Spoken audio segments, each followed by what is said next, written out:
perbuatan baik pun sudah dapat kita dikenal dan dikenal menjadi baik. Selanjutnya akan dilanjutkan oleh Bupin. Nah, yang kelima itu ada Gajah Mada. Ada yang kenal Gajah Mada? Ada yang pernah dengar Gajah Mada? Universitas. Nah, Gajah Mada itu adalah seorang patih Pangkubumi atau Mahapati yang berada di kerajaan Majapahit. Nah, namanya mulai dikenal semenjak dia berhasil memadamkan pemberontakan Rakuti. Semua pada bingung apa itu pemberontakan Rakuti? Nah, di sini ibu ada video pembelajaran tentang pemberontakan. Pemberontakan Rakuti merupakan pemberontakan yang terjadi karena adu domba Mahapati. Hal itu karena Rasemai dan Nambi terbunuh dalam pertempuran yang seharusnya tidak terjadi. Seperti diketahui, Rasemai juga merupakan anggota Dharma Putra. Oleh karena itu, Rakuti dengan beberapa anggota Dharma Putra yang lain melakukan pemberontakan terhadap Raja Jayanegara. Pasukan Raja Jayanegara sempat terdesak sebelum akhirnya diselamatkan oleh Gajah Mada. Saat itu Gajah Mada masih menjadi komandan pasukan Bayangkara dan Jayanegara pun diungsikan sembari Gajah Mada membangun kekuatan demi menumpas pemberontakan serta merebut kembali ibu kota Trawulan.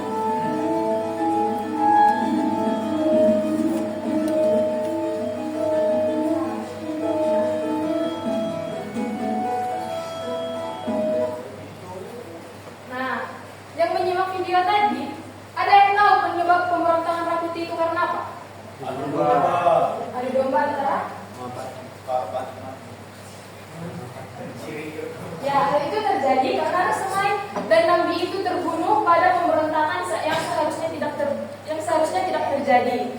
Nah, karirnya Gajah Mada ini terus menanjak pada masa kerajaan Majapahit karena dilanda beberapa pemberontakan yang dilakukannya, seperti yang pertama itu ada pemberontakan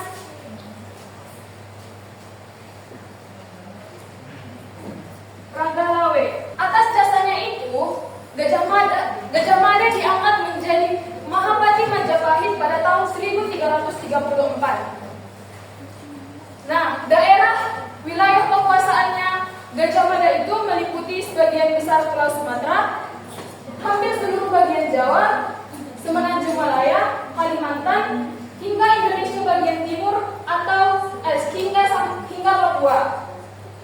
Nah, kemudian ada Hayam Wuruk.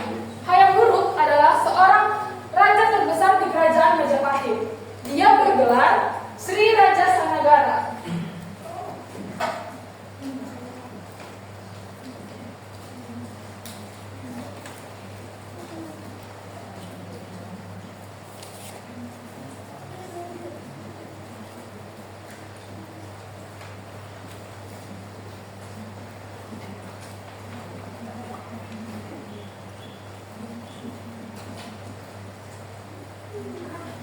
Nah, anak-anak ibu, jadi Hayam Wuruk itu gelarnya apa? Sri Raja Sanagara. Ya, gelarnya itu adalah Sri Raja Sanagara. Pada masa pemerintahannya si Hayam Wuruk, Majapahit ini mengalami puncak kebesaran pada zaman keemasan.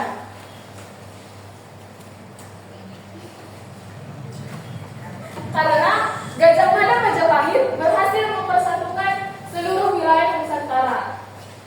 Selanjutnya ada tokoh-tokoh sejarah pada masa Buddha. Tapi sebelum kita masuk ke sini, ibu ada ice cream untuk kita semua. Ya, berdiri ya semua. Ayo, anak-anak ibu berdiri semuanya. Semangat dong, tahu sejarah yang membosankan. Di sini senang, di sana senang, di mana-mana hatiku senang.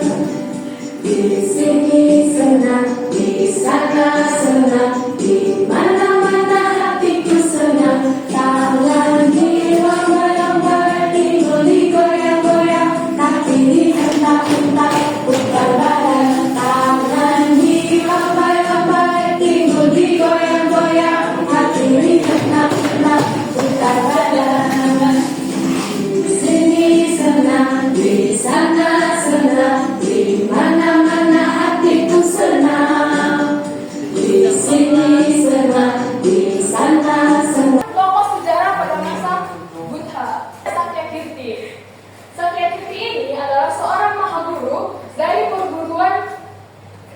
kerajaan yang ada di kerajaan Sriwijaya. Perguruan ini berhubungan baik dengan perguruan yang ada di Naladia, India. Nah, yang kedua, Kertanegara. Kertanegara ini adalah seorang raja terakhir dari Singasari. Beliau merupakan cicit dari Ken Arok, yang dimana Kertanegara ini memerintah dari tahun 1268 sampai 1292. Kertanegara juga dikenal sebagai raja yang baik di bidang politik maupun keagamaan. Nah, anak-anak ibu yang ada di sini ada nggak? Ada yang tahu nggak? Dalam bidang politik apa yang dilakukan si Kertanegara ini? Nah, dalam bidang politik Kertanegara ini dikenal sebagai raja yang menguasai ilmu ketatanegaraan serta mempunyai gagasan untuk memperluas wilayah kekuasaannya. Kertanegara ini juga menganut agama Buddha Tantrayana. Buddha Tantrayana itu adalah Buddha yang menekankan pada pengaturan pikiran dan hati. Nah, bisa dibaca apa itu Buddha Tantrayana? Buddha Tantrayana agama yang menekankan pengaturan hati dan pikiran. Oke, selanjutnya itu adalah Raja Balaputra Dewa. Raja Balaputra Dewa ini adalah seorang raja yang diangkat menjadi raja di kerajaan Sriwijaya pada tahun 850 Masehi. Ada yang udah lahir nggak di situ? Belum. Oke, mesti belum tentu pada lahir ya. Nah, Raja Balaputra Dewa ini pusat pemerintahannya itu ada di Palembang. Anak-anak ibu semua nanti bisa menabung supaya kita jalan-jalan ke Palembang ya. Oke. Nah, Raja Balaputra Dewa ini pada saat dia memerintah, kerajaan Sriwijaya itu mengalami perkembangan dalam kegiatan perdagangan dan pelayaran, sehingga kerajaan Sriwijaya itu dikenal sebagai kerajaan maritim. Dan selanjutnya itu ada Ratu Sima. Ratu Sima itu adalah seorang ratu dari kerajaan Kalingga.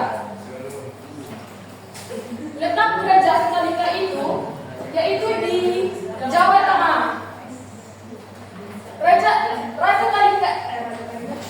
Ratu Sima adalah seorang ratu yang dikenal yang tegas dalam menegakkan kebenaran dan Ratu Sima itu dikenal sebagai ratu yang tegas untuk menegakkan kebenaran. Nah, di sini ibu menanya, tadi kan ibu menjelaskan tentang si Hayam Wuruk. Hayam Wuruk itu bergelar apa sih? Sri Raja. Siapa yang nanti ibu kasih hadiah? Sri Raja, Bu. Sri Raja.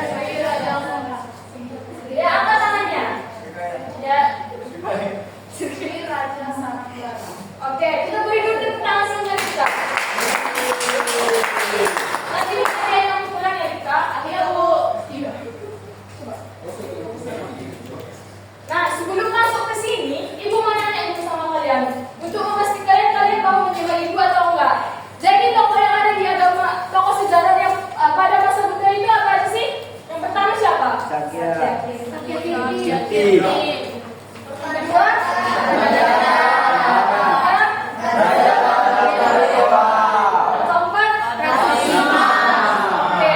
Jadi tokoh sejarah pada agama Buddha itu ya yang seperti itu.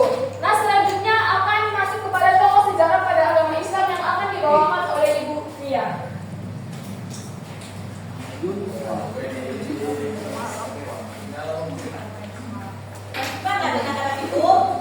Masih.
Al-Saleh. Nah, Sultan Malik Al-Saleh ini adalah raja pertama di kerajaan Samudra Pasai. Ada yang tahu kerajaan Samudra Pasai di mana?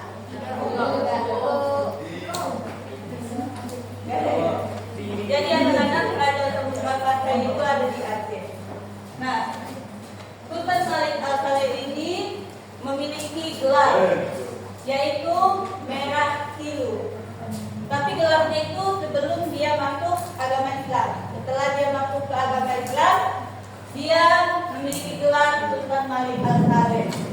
Nah, Sultan Malik Al-Saleh ini akhirnya wafat pada tahun 1297.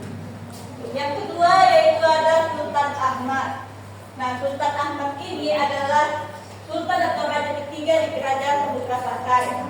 Nah, anak-anak, pada masa pemerintahan Sultan Ahmad ini, kerajaan Samudra Pasai kedatangan seorang tokoh ulama yang berasal dari Krakatau. Nah, jadi ulama itu bernama Ibnu Battuta.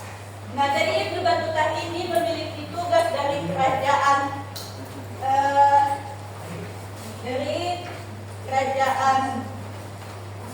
yang berasal dari India. Ada di sini ibunya atau mamanya yang suka nonton film India? Oke, jadi dia mendapatkan tugas dari kerajaan India untuk mengunjungi negara Cina. Namun sebelum meneruskan perjalanan ke Cina, dia tinggal ke kerajaan Samudra Pasai. Nah, Ibnu Battuta melihat bahwa Sultan Ahmad ini sangat bersemangat dalam menyebarkan ajaran agama Islam dan sangat memperhatikan perkembangan dari kerajaan Samudra Pasai. Selanjutnya yaitu Sultan Alauddin Riyadsyah. Sultan Alauddin Riyadsyah ini adalah Sultan ketiga di Kesultanan Aceh. Sultan Alauddin Riyadsyah ini juga sangat memperhatikan perkembangan dari Kesultanan Aceh. Dia menjalin kerjasama dengan kerajaan-kerajaan yang lain untuk membentuk angkatan perang. Selain itu, dia juga menyebarkan ajaran agama Islam di daerah sekitar Kesultanan Aceh. Dia mengundang para ulama dan juga para pendakwah untuk menyebarkan ajaran agama Islam di daerah tersebut. Nah, selanjutnya kita masuk ke tokoh Islam di Pulau Jawa. Yang pertama ada Sunan Gustin atau Maulana Malik Ibrahim. Nah, anak-anak, kalian ada yang tahu kenapa Maulana Malik Ibrahim ini dikenal dengan sebutan Sunan Gustin? Ada yang tahu